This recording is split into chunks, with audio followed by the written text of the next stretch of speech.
Our goal is to inform you about how national improvements in our country's education need to be made. We will explain many parts of American education, such as school start times, recess times, standardized testing, and tablets versus textbooks. We will present our information with the purpose of persuading our audience to consider taking action to reform the education techniques around the U.S. We hope you enjoy. Throughout my years as a student, I have come to school exhausted and I have come to school well rested. I have observed a fluctuation in the awakeness of my fellow students, myself included. Across the nation, students wake up very early. In Massachusetts, the average start time is 7:53 a.m. or earlier, 10 minutes earlier than the national average. Many teens suffer from sleep deprivation from an abundance of homework and after-school activities, causing them to go to bed at late hours. Teachers, parents, and students are all pushing for a later school start time. There are many detrimental effects of sleep deprivation, including increases in drug overdoses, binge drinking, obesity rates, car crashes, and poor academic performance, just to name a few. Many schools, such as Nauset Regional High School, have pushed their school start time back an hour, and they've observed tardiness decrease by 35% and the number of D's and F's drops by half. In Jackson Hole, Wyoming, the car crash rates involving teens have dropped by 70%. Changing school start times can be challenging but very beneficial, and it can change a student's school career. So we should all consider, is it worth to overcome these challenges to improve student health, or should we not change and take the easy route?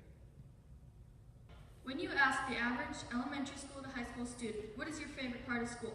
Most likely the answer would be math, lunch, but most of the time you'll get an answer of recess. Why? Because this allows people to get to experience a creative way of learning and learn how the world works. Students in schools all around the country are gradually decreasing the recess times, causing many consequences.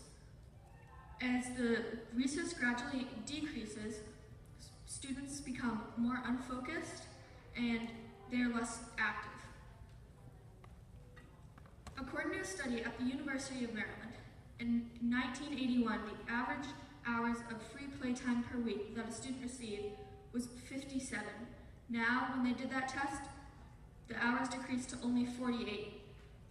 The problem is that this is only hindering the student's education.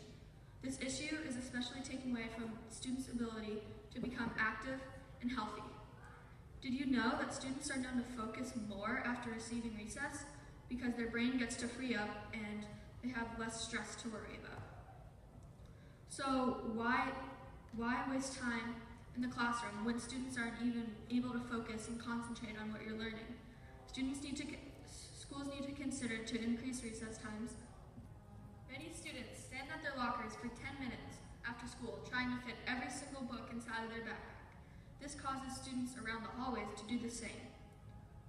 All the books from their locker go into their backpack for later hours of hard study. But wouldn't it just be easy to carry around one simple tablet? Tablets in this generation have evolved to carry thousands of books, and tablets are 65% lighter than a textbook.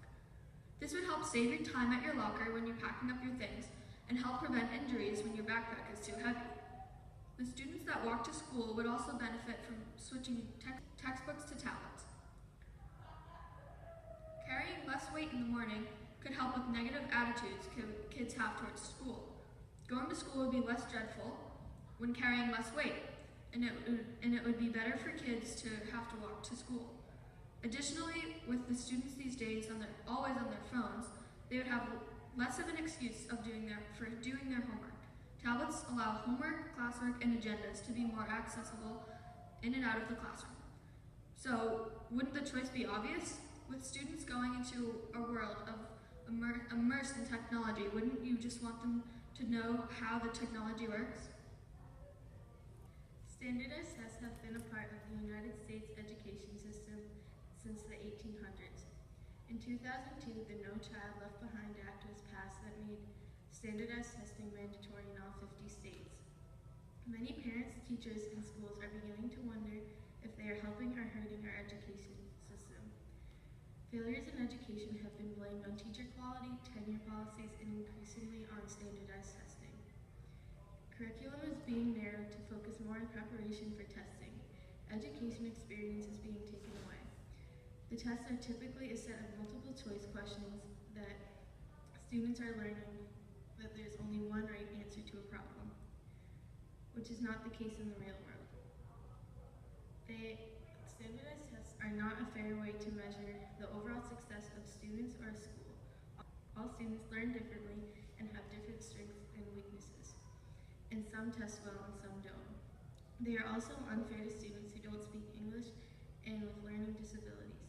So the use of test scores to determine whether a teacher should be fired or a school should be closed is not a reasonable